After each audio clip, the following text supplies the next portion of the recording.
Bung Karno memanggilnya dengan sebutan The Grand Old Man, atau dalam bahasa Indonesia berarti Sang Sesepuh Agung.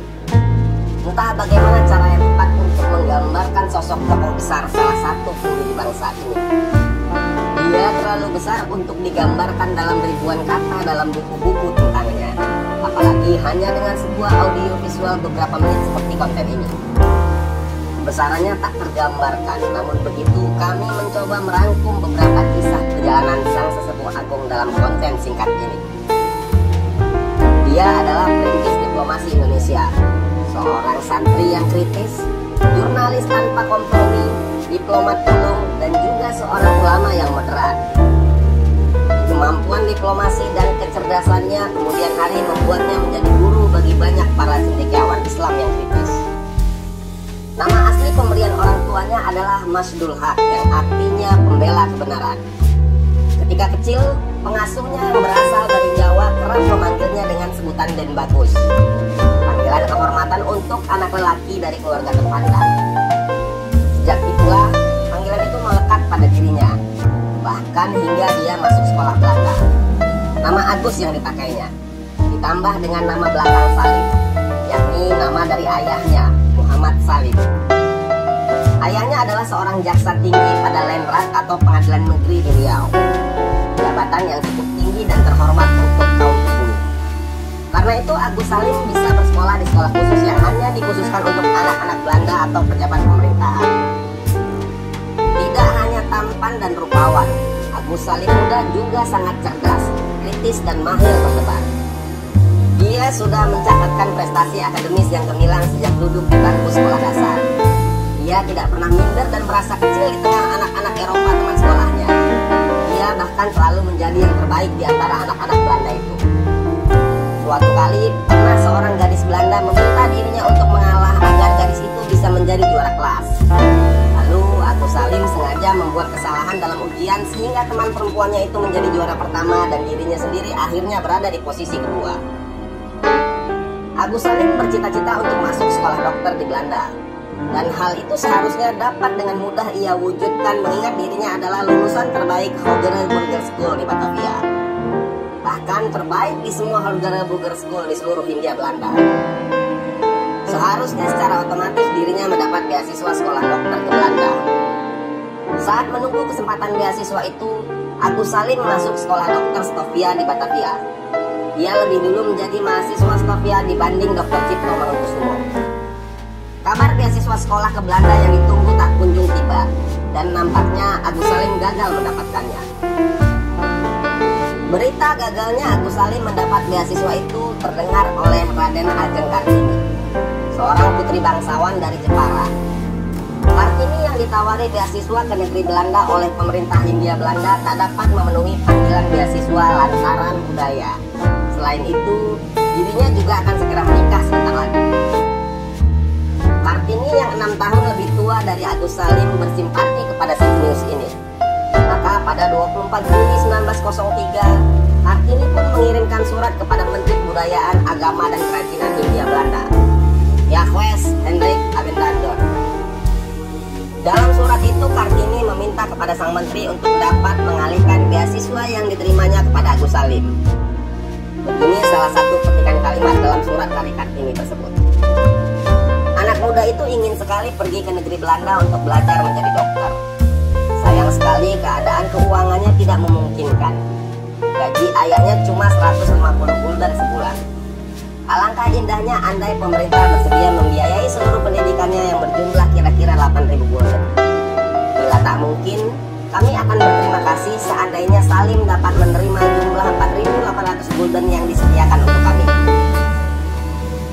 Dalam buku seri Bapak Bangsa terbitan Tempo, Agus Salim, diplomat jenaka penopang Republik, anak Haji Agus Salim, Dipsi Salim menceritakan bahwa pengalihan beasiswa itu tidak pernah diterimanya. Ayahnya menolak. Sang ayah tidak mau menerima jika pemerintah memberi beasiswa hanya karena desakan Raden Ajeng Kartini saja. Setelah gagal menerima beasiswa tahun 1906, di usia 22 tahun, Agus Salim ditunjuk menjadi sekretaris penerjemah konsul Belanda di Jeddah, Arab Saudi. Posisi ini langsung diterimanya, mengingat Dirinya ingin memperdalam ilmu Islam lebih banyak karena selama mengenyam pendidikan Barat, Agus Salim pernah nyaris agnostik. Selama 5 tahun di Jeddah, dia berhaji setiap tahun. Selama di sana, Haji Agus Salim berguru kepada pamannya, Syekh Ahmad Khatib Al-Minangkabawi, seorang imam besar di Masjidil Haram. Kiai Haji Ahmad Dahlan, pendiri Muhammadiyah, dan Kiai Haji Hasyim Asy'ari, sang pendiri Nahdlatul Ulama, juga pernah berguru kepada paman Haji Agus Salim. Meski sama-sama satu guru, namun pemikiran dan cara berislam ketiga tokoh besar ini berbeda. Ketika kedua temannya itu membangun pesantren, Agus Salim pernah berpesan kepada keduanya, "Ajari santrimu agar jangan mendewakan guru hingga melupakan Nabi Muhammad." Agus Salim lebih menyukai diskusi ketimbang dakwah yang bersifat menggurui. Tidak ada kultus individu dalam pemikirannya. Ia suka membuat diskusi dengan murid-muridnya dan menghindari membuat perintah. Setelah kembali dari Jeddah, Haji Agus Salim berkenalan dengan seorang perempuan bernama Zainatun Nahar. Pada tahun 1912, keduanya memutuskan untuk menikah. Mereka dikaruniai 10 anak, tetapi 2 diantaranya meninggal dunia saat masih bayi. Setelah kembali ke Hindia Belanda itu, Haji Agus Salim terjun ke dunia jurnalistik. Dia pernah menjadi pemimpin redaksi di koran Neraca, Harian Hindia Baru, dan Fajar Asia. Sebagai wartawan, Agus Salim sangat independen, tegak lurus dan kritis. Tulisannya tajam, kritiknya memerahkan telinga penguasa kolonial. Tulisan-tulisannya membela kaum marginal dan buruh-buruh yang diperas tenaganya dan diupah dengan sangat minim. Haji Agus Salim adalah seorang poliglot. Kemampuannya menguasai banyak bahasa itu kemudian membuat dirinya sangat produktif dalam menulis. Setidaknya, Haji Agus Salim bisa berbicara dalam 9 bahasa, mulai dari bahasa Belanda, Arab, Inggris, Jerman, Prancis, Latin, Cina, Jepang, sampai Turki. Selain itu, dia juga menguasai bahasa Minang, Melayu, Jawa, dan Sunda. Tahun 1915, Haji Agus Salim bergabung dengan Sarekat Islam yang didirikan oleh Haji Omar Said Cokro Aminoto atau Kos Cokro Aminoto, guru dari para bapak bangsa. Bersama sang Raja Jawa tanpa mahkota itu, Haji Agus Salim aktif dalam berbagai kegiatan Sarekat Islam. Dan kemudian, belakangan Haji Agus Salim menjadi orang nomor 2 setelah Kos Cokro Aminoto di Sarekat Islam. Ketika Badan Penyelidik Usaha-Usaha Persiapan Kemerdekaan Indonesia atau BPUPKI dibentuk, Agus Salim termasuk dalam 67 orang anggotanya. Dia mewakili kelompok Islam. Agus Salim masuk dalam Panitia 9 yang terdiri dari Soekarno, Muhammad Hatta, Muhammad Yamin, Ahmad Subarjo, A.A. Maramis, Kiai Abdul Kahar Muzakir, Wahid Hasim, Habib Kusno, Cokro Suyoso, dan dirinya sendiri. Tim inilah yang kemudian melahirkan Piagam Jakarta yang kelak menjadi rancangan pembukaan Undang-Undang Dasar Republik Indonesia. Jakarta yang berbunyi kewajiban menjalankan syariat Islam bagi pemeluk-pemeluknya menjadi perdebatan antara kelompok Islam dan nasionalis saat itu. Meski setuju atas kewajiban menjalankan syariat Islam, tapi Agus Salim tidak ngotot dan agresif memaksakan ide itu. Bahkan dia dan Soekarno dari kelompok nasionalis yang menjadi penengah dalam meredakan tensi perdebatan yang panas.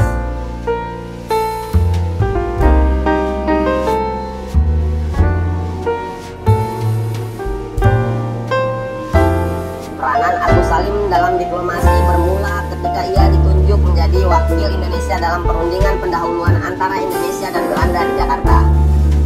Perundingan ini berlangsung pada 23 Oktober 1945 untuk membahas konflik antara Indonesia dan Belanda pasca proklamasi kemerdekaan Indonesia.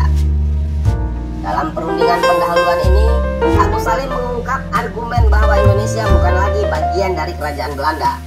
Argumen tersebut didasarkan pada fakta bahwa Belanda telah kalah perang dan menyerah pada Jepang pada tahun 1942. Maka dari itu, Belanda tidak memiliki dasar kekuasaan atas Indonesia.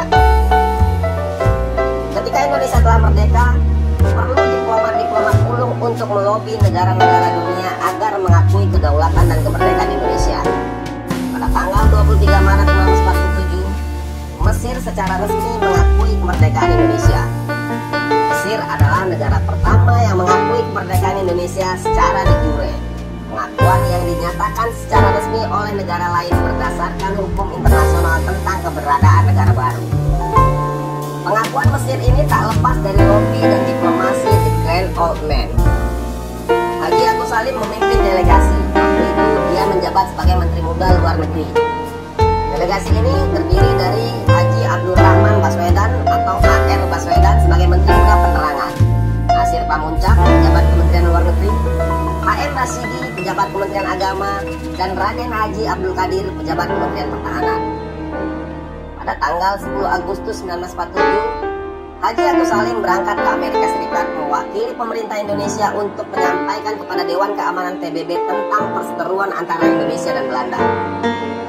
Bersama Sultan Syahrir, Charles Tambu, Sujatmoko, dan Sumitro Joyo Hadikusumo, Indonesia berhasil meyakinkan Dewan Keamanan PBB untuk menentang agresi militer Belanda I. Dan ini merupakan kasus pertama yang disidangkan di Dewan Keamanan PBB yang membahas tentang penolakan penjajahan kolonial.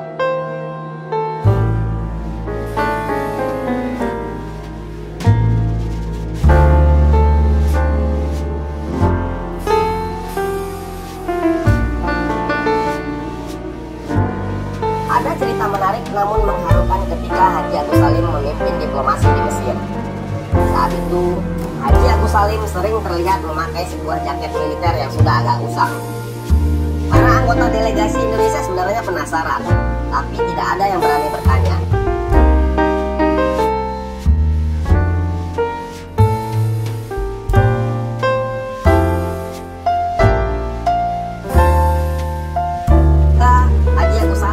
Sebuah lagu perjuangan. Selesai bernyanyi, dia menangis terseduh-seduh.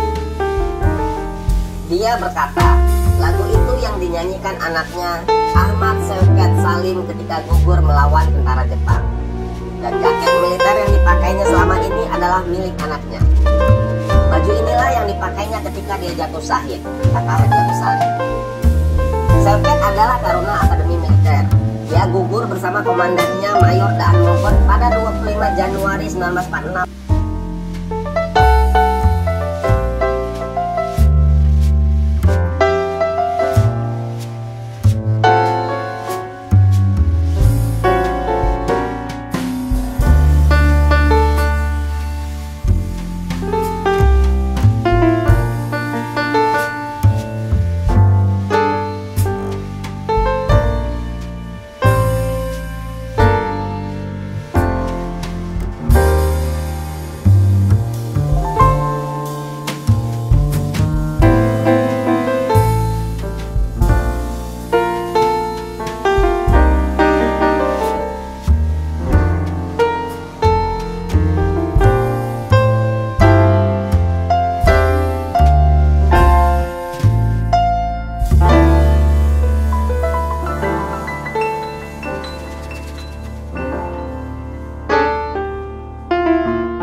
Lalu dia berkata kepada Pangeran Philip, "Apakah Paduka mengenal bau rokok itu?" Sang pangeran menjawab dengan sopan, "Rasanya saya tidak mengenal aroma ini, Tuan." Lalu sambil tersenyum Haji Agus Salim berkata, "Inilah yang menyebabkan bangsa Paduka beramai-ramai mendatangi negeri saya." Sang pangeran tertawa dan suasana pun menjadi cair. Ketika meninggalkan istana, Pangeran Philip berpapasan lagi dengan Haji Agus Salim. Sang pangeran kemudian mengenalkan Haji Agus Salim kepada istrinya. "Gentleman ini berasal dari Indonesia," katanya penuh hormat.